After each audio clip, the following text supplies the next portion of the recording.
Today I want to talk about the best ogre stories. What is an ogre? Well, it's basically a giant who eats people.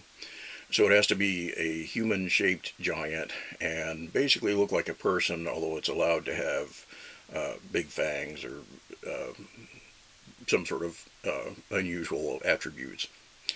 And I've noticed that just in whatever literature that I read, um, there are all kinds of similar monsters across cultures. So in Japanese, for example, in the Cajun mythology, Wily and the Hairy Man. And I want to talk about a couple of those from the literature that I like as my first two entries on this top five of ogre stories. Um, First of all, I want to talk about the Odyssey of Homer. And this is the obvious choice because, as one episode in this long epic, there's an encounter with a Cyclops. And the Cyclops likes to eat people. He also likes to eat sheep, but if he can capture some people, that's just as good. And this is such a great story. Here, this is my favorite translation by Alan Mandelbaum. Many good translations, but that's a very readable one. Um, it's such a great story, and it took me decades to find that out because I first encountered it as a kid in a very cleaned up version that we had to read in school. And in that cleaned up version, even though the Cyclops was dangerous to the people and he was going to kill the people, and I think it was even clear that he was going to eat them, it was so sanitized, and there wasn't at all any detail about the horrid stench in his cave and the way he belched and vomited after he ate people and so forth. It was just a very clean story. And so it was, kind of like any other kid story. But as I aged and read better translations and fuller translations, I came to really love this story. One thing I love about it is that it has two sides to it. You see why Odysseus is doing what he's doing, and you sympathize with him as he desperately tries to save his people from being eaten. And at the same time, you're aware that the Cyclops has his side of it, and that he's sort of being abused in his own home, and ultimately calls on his father to help solve the problem. And he's kind of a sympathetic character in his own right, even though he's hideous and anthropophagus and so forth. Okay, so that's my first story, the Cyclops episode from the Odyssey. The second one I want to raise, we've jumped ahead to the Middle Ages, and it's much of Beowulf. And I don't really have a favorite translation of Beowulf yet. It's kind of been years between different readings, so I haven't compared them as well as I want to. But this is a good one by Burton Raffle. Anyway, in Beowulf, most people know something about the story. The famous opening part is about this hero coming in from across the sea to save a kingdom that is under attack, under siege by this ogre that attacks by night and devours people and carries them off and so forth. That's Grendel. And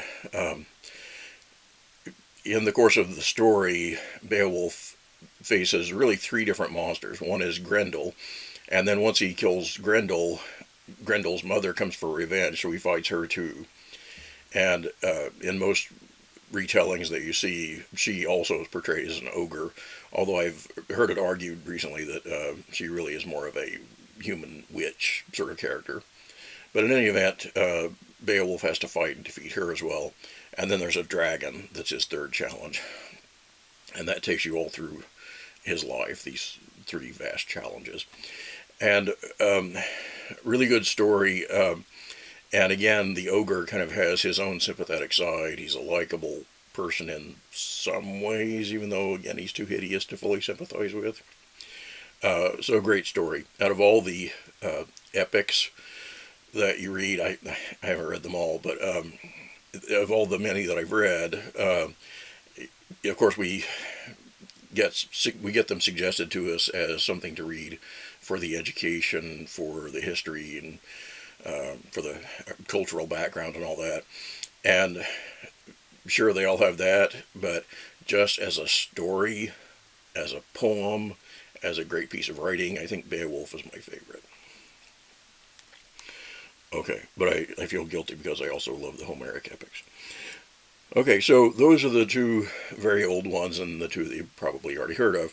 And now I want to mention three modern short stories that also use this ogre gimmick, but in different ways. Okay, so the first one I want to mention is They Bite by Anthony Boucher. And I don't have a snappy cover to show you. This is a frequently anthologized story, and one volume that I have that contains it is Haunted America, edited by the lovable Marvin Gaye, not Marvin Gaye the singer, Marvin Kaye, the theater guy and anthologist who is just so much fun to read. And this story by Anthony Boucher, They Bite, from 1943, his ogres are sort of everything at once. He throws in the idea of Anasazi mummies from the southwestern United States. He throws in the word ogre specifically. There's the fact that these things are hard to see and you only catch them in your peripheral vision. So there's just all kinds of gimmicks thrown into this story. It's a very pulpy story. Usually I like to recommend things that are beautifully written, and this isn't, but it's written well enough and with great imagination in the storytelling and the premises. And so it's a very fun story. They Bite by Anthony Boucher. Okay, the next thing I want to suggest is The Ogre by Avram Davidson. And this is sometimes titled Ogre in the Vlie. I'm going to say Vlie, V-L-Y, which is in the story supposed to be a German place name. I don't know if it's real or not. And this is kind of the opposite of the Anthony Boucher story in that it's told with tremendous literary panache.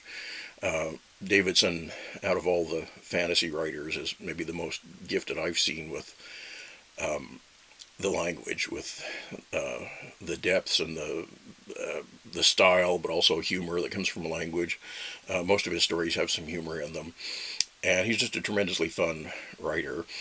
So I've seen this story in this book, which I recommend if you haven't looked into Davidson at all, the Avram Davidson Treasury, and it's just got tons of stories, and a ton of them are good.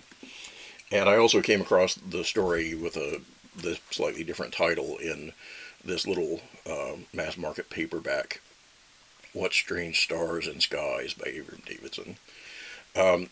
In Davidson's story, he uses what's actually now a very common trope of considering the ogre legends to have come from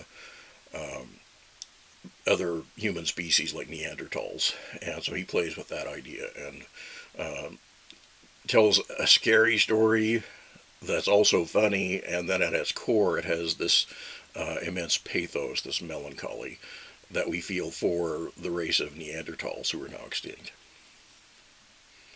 Okay, and then my favorite story that I want to mention, if I can find the book here, is by Robert Aickman. And it's reprinted in several different collections by him, but this is an inexpensive one if you're interested, called The Wine Dark Sea. And Growing Boys is one of the strangest things you could ever read. And I hesitate to recommend an Aickman sometimes because when I do, a lot of times people get mad at me and come back and say, that was the strangest thing I ever read. And it usually is. But in Growing Boys, Aickman sort of plays with the idea of how your children grow up and eat you out of house and home. Well, he makes that literal. And this story, as you could suspect from that, verges into the surreal. It's a very strange story.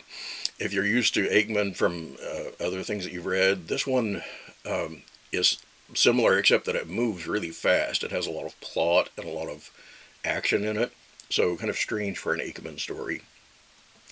But it sort of, I think, does the best job of delving into our humanity, of sort of presenting us with these gruesome monsters, but in a way that makes us sort of question, hey, are we really just gross monsters ourselves? So, Growing Boys by Robert Aickman. Those are my top 5 favorite ogre stories, and do you know any more that you'd like to tell me about?